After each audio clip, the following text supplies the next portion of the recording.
কি, এটা আমার ছেলেকে দেখেই এলো। নেক্সট প্রজন্ম সবেতেই নেগেটিভ এবং তাদের অ্যাটিটিউড নেগেটিভের জন্য তারা কিছু করতে পারছে না। সেই জন্য একটা প্ল্যাটফর্ম তৈরি করতে হবে নেক্সট জেনারেশন, যেটা শুধুই পজিটিভ খবর দেখতে পাবে। এই ভাবনার উপরেই এটি সূচনা।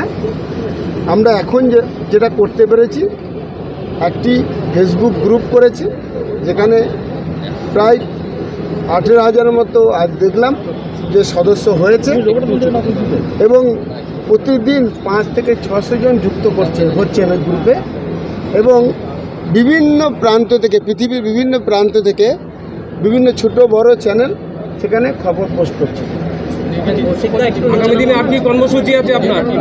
দাদা, আগামী দিনে আর কি কর্মসূচি আছে? এখন আমাদের যেটা কর্মসূচি আছে, আইনের দিকটা দেখে নিয়ে সোশ্যাল দায়বদ্ধতায় কিছু এনজিওকে মিলে যেনারা কন্ট্রিবিউশন করব বা করবেন, একটি স্যাটেলাইট চ্যানেল, আমরা চ্যানেল বলছি না, প্ল্যাটফর্ম তৈরি করা। আমাদের চিন্তাভাবনা হচ্ছে পজিটিভ খবর যে সমস্ত চ্যানেল করবেন উইদাউট এনি কস্ট, তেনার প্রমোশন বা তেনার চ্যানেলকে প্রমোশনের জন্য এই প্ল্যাটফর্মে অংশগ্রহণ করবেন। এতে কি সুবিধা হবে?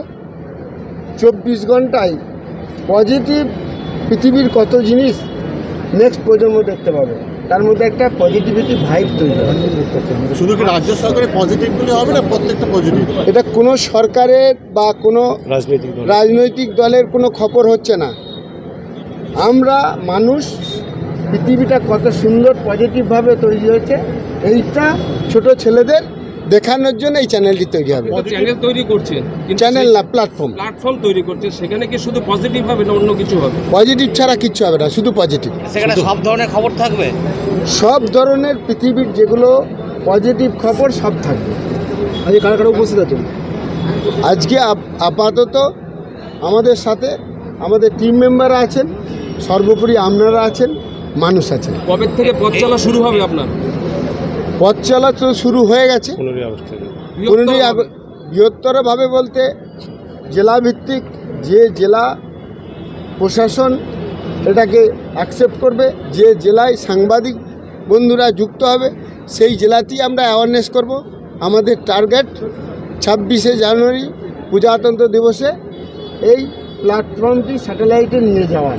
আপনি বলছেন যে পজিটিভ করলে বাচ্চারা পজিটিভলি শিখবে, যদি নেগেটিভটা না দেখে তাহলে বুঝবে কি কোনটা পজিটিভ ডিফারেন্স দেখানোর জন্য লাখো চ্যানেল আছে। সেটা জন্য মানে বাচ্চারা আমি বলছি কি, যে কোনটা পজিটিভ কোনটা নেগেটিভ। ধরুন জল আছে, এরপরে জল 100টা পাত্রে আছে, সেটা তো খাওয়াই যাচ্ছে। দুধ একটা পাত্রে থাকলে সেটা মেনশন করা হচ্ছে যে এটা পজিটিভ হবে। আপনাদের কাছে মতামত নিয়ে পজিটিভ যেটা মনে হবে সেটা পোস্ট করবো। কি বলবেন? আমরা কি করে বলবো কোনটা নেগেটিভ কোনটা পজিটিভ? আমার বক্তব্য হচ্ছে এই বিষয়গুলো সবটাই তো এটা প্ল্যাটফর্ম, আপনারা তো খবর পোস্ট করবেন, আপনাদের সঙ্গে আলাপ আলোচনার ভিত্তিতে কমিটি যদি মনে করে এটা শিশুদের মনে ভালো প্রভাব পড়বে,